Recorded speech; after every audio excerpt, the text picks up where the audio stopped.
Hey everybody, I am on for the midweek message reveal Wednesday, April 12th. Okay, so let's talk about the energy that we've got going on.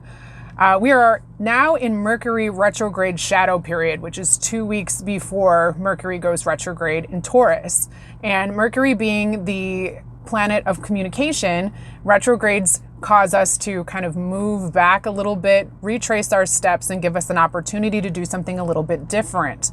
Now in Taurus, which is the sign of stability, it's an earth sign that really likes to be grounded in the material world and the 3D density. That sign itself is going to, in a sense, if you think of how it would communicate, is going to be a bit slower, a bit more tactful, and at the same time a bit more stubborn. So we're wanting to kind of take a look at and take stock of the ways in which we communicate and the ways in which we want to move forward when we're speaking with others. And as we know about retrogrades, the things that you just want to do is make sure you dot your I's, cross your T's, pay attention to some of the stuff that is going on, and make sure that you have an idea of what is going to come next. Try not to be hasty. Know that other people are also experiencing this as well. So you could run into some technology issues and some, electronic stuff. Like maybe you might be misspeaking, and miscommunications can come about a bit more at this time. So in the shadow period is when we start to move into it. Myself personally, as soon as we moved into the shadow period, I just had all kinds of tech issues, dropping calls, stuff, dropping as far as like surges and stuff within, like trying to make a pot of coffee and then it just kicks the breaker off. Just really rando weird stuff that kind of happens. As long as you kind of take it with a grain and realize that, this is just the energy of the time and everything is working in your benefit. Any struggle, any obstacle that comes up, anything that is a challenge, if you can pay attention to how you react, that is where the power lies, because the lesson is there for you to learn. So take a breath, give yourself a little space, and know that you are transmuting energy, you are learning and you are changing, and you are doing this through the energy of the planets at the time. Next week, we have a solar eclipse and a new moon, another new moon in Aries. We had a new moon in Aries last month, so this is like an extra bonus moon. Now Aries itself is a fire sign that we are in now is our sun sign, and it is a bit pushy, really wants to get things done, very fire charged and excitable, knows what they want, goes after it, and isn't afraid to nudge and push.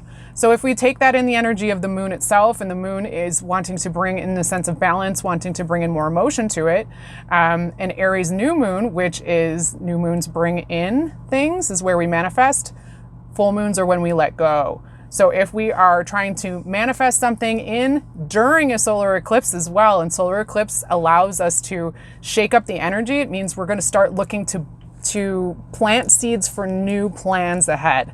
Not just what you're wanting to manifest, but these are plans you're ready to put in place, and Aries is going to give you that boost of energy in order to do that. So that's what we have coming on deck. Just yesterday, the Sun and Jupiter were in conjunction, which means they aligned with one another, also in Aries. And that just brings through a energy of luck and an infusion of positive shift. So you may have felt that as well. Now, Jupiter is the planet of our hopes and dreams. It's playful, it's dreamy, and it wants us to really tap into the things that are our passions. So if we take that with the sun as well in Aries, we're going to be ripe for a moment where we can say, this is what I'm interested in. These are the things I want to bring forward. I think that I really have a plan in place here, and I'm not afraid to make that little push. So the cards this week, which I find are really interesting, have to do with a lot of how we're really feeling about things. And I'm just going to jump into the cards and you'll see what I'm saying. All right, so we did tarot this week. So card 1 for group 1 is the Knight of Swords reversed. I'm going to show this to you straight up. Now remember, tarot, it depends on which way the card comes out. And these are Golden Girls cards, Golden Girl tarot cards, which are just bomb. And there's Stanley, or no, is that Miles? Doesn't matter. Okay. So the Knight of Wands is a fire sign, actually. And what the message is here when we're talking about it being in reverse is that perhaps there is something that you're looking to get done, or there's something that you want to take action on. And the message here is that maybe you want to take a moment and wait. Maybe this isn't the right time to do the things that you're wanting to do. And you need to maybe take a little bit of a step back, reconsider what it is that you're wanting to do to move forward, and make sure that you have your ducks in a row. Make sure that you've thought this through. Make sure that you have connected back with your inner self, because there seems to be almost a hastiness that's happening here, a wanting to get things done quicker, sooner. And the energy just isn't right for it. So one, just go ahead and take a look at the card. I'm gonna flip it back around again.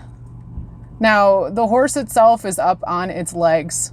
He has one wand in his hands, and he is moving forward towards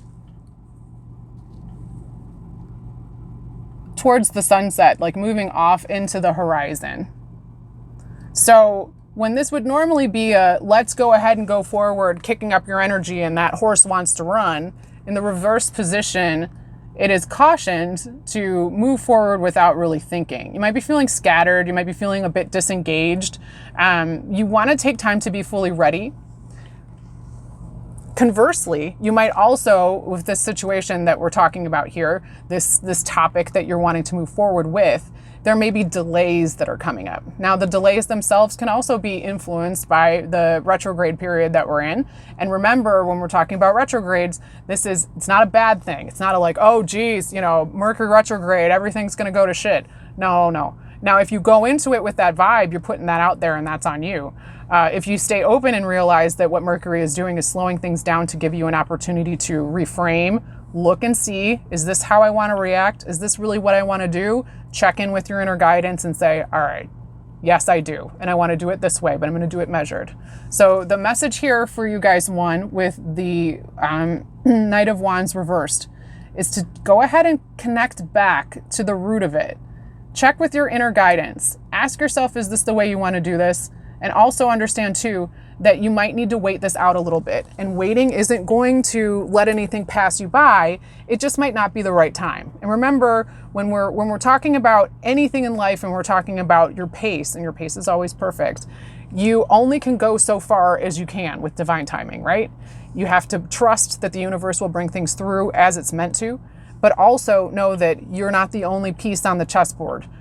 Some things need to move 4 steps. Other people have other things that need to get done before you can get across the board to where you want to go. Okay? All right, so moving on to 2. So if you chose 2, there we go, camera. Your card is the High Priestess. What's up? What's up, Blanche? All right. And the High Priestess number of the card itself is a 2. And 2s are messages that everything's going to be okay. And it's also a message about duality and understanding that we have balance within ourselves. So you might be feeling like you're wanting to access a different level of communication with yourself. Communication's coming through pretty big with Mercury. But with the High Priestess, it's going to bring forward psychic powers. It's going to have you tap a bit more into your intuition maybe coming online. So you might be having some interesting dreams. You might be feeling things out a bit, or seeing things or hearing things and going, you know what, I don't know, this doesn't feel right. And you might be kind of catching yourself before you're making a decision or doing something, or even just in your day-to-day. You're more in touch with your inner guidance itself.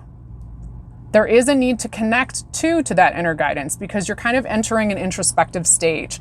You're entering a place where you've done a lot of extroverting, you've done a lot of looking and seeing, but you're realizing that what really matters is what you feel about yourself and how you can connect. And your inner intuition and your psychic powers are kind of coming online here, and it's really exciting, but it might be a little jarring. So understand that and I love the moon here. So I feel that too, you could really use the energy next week of the new moon in Aries in order to kind of make some plans about the things that you want to do moving forward. Also, it's a time for fertile ground to be unearthed with the High Priestess. She brings in a almost like a blessing of things that are to come and things that can grow and things that can take root and seed. So maybe if you are thinking about creating something like a business, or if you're thinking about going in and, doing something with someone that is going to be a project, or maybe you're wanting to, change something in the home, or you might be looking to add to your family, that fertility and the fertile ground is ripe at this time. So that's a fantastic card to kind of say, hey, go ahead. And this is a great time for you to tune within, see what it is that you want to do, and you can really bring all of those hopes and dreams and creative ideas to the forefront, and they will take root and they will grow. So this is a fantastic little nudge forward, and it's an attaboy, attagirl, atta they, them, that you are moving forward on the right path. And you have the blessing and the guidance of your inner self, your higher self, and your spirit team that are pulling for you as well. Okay? Blanche ain't too bad either. All right, so moving on to 3. Group 3, your card is the 2 of Swords reversed. I'm going to show it to you upright. 2 of Swords, and we've got Miss Dorothy here. And if you notice, she's standing with 2 of the swords crossed across her chest. So she's closing off the energy to herself, first off. This is if you just look at basic body language, this is like a no, you're not coming in, I'm covering my heart. I'm covering the parts of my vulnerability, right? But she's also blindfolded. And again, this is a number 2. So the 2 itself is being about duality, being about balance, the black and white, the positive, the negative, even though that's, something that we kind of put on things. But 2s are also it's going to be okay. Now that's in the upright position. When we move to the reverse position, things change a little bit. So if we take a look at the eyes themselves being covered, so this is a lack of clarity. When we are in the upright position, it's that clarity is something that we're looking for. When we're reversed, it's something that is missing, and it's something that we're seeking. So you might have a foggy outlook on how things are going to go, and that may be making you feel a bit vulnerable. It may be wanting you to kind of cross yourself and close yourself off a bit. But that is not necessarily the best move. It might just be how you're feeling. You want to get centered in order to understand what it is that's happening. You want to get centered in order to make heads or tails of what it is you want to do next. And there's been a lot of ambiguity that has been around in the vibes that you've been experiencing. I do feel that this has to do with relationship. And I'm not saying it's necessarily a partnership or a deep romantic relationship, but those within your inner circle could even be friendships, could even be, close work friends. The environment, the peopling situation has kind of changed. So what you've been doing, though, 3, is that you've been seeking like outside resources. You've been seeking outside people to kind of be the ones to tell you what it is that you need to do, when really what you need to do is connect with the inner guidance. And if you notice, everybody, this is kind of the message all the way across. You need to connect with yourself in order to get to a place where you know what it is that you want to do before anything is going to go the way that you really want it to go moving forward. So if you don't have a daily practice in place where you're able to stop and give yourself some space and clarity and ground yourself into your energy and know what you feel like when you're calm and when you're settled, it's going to be difficult for you to tap into that inner knowing and that inner knowledge that you are wanting to access to get your own intuition and get your own information from when you're going to tend to seek outside. And those outside aren't necessarily bad people or anything, or the information that you're getting isn't right, but it's not coming from your heart space. And that's really what we want to uncover. We want to open up that area there. We want to have you have a bit more self-compassion for yourself. Okay? Just know that this clarity is something that you will be able to unearth and be able to seek. It's just a matter of you being able to allow yourself that space to open up and access it. All right? So those are the messages this week. I would love to hear your feedback as always. Everybody, I do have a new offering. It's a For $55 USD, it is a 10-minute voice clip reading where I will message you via email and send that over to you. You can ask me any question that you like, or if you're interested in just like a tune-up or wanting to see about something or just wanting to see what it's like to work with me, this is an inobtrusive way to do so. So go ahead and fill out the contact form on my website. You can check that at my link below, and I will put up a little blurb too so you can see that here. And yeah. So just really looking forward to hearing what you think, and have a fantastic week, and I will check with you soon. All right, peace. Bye.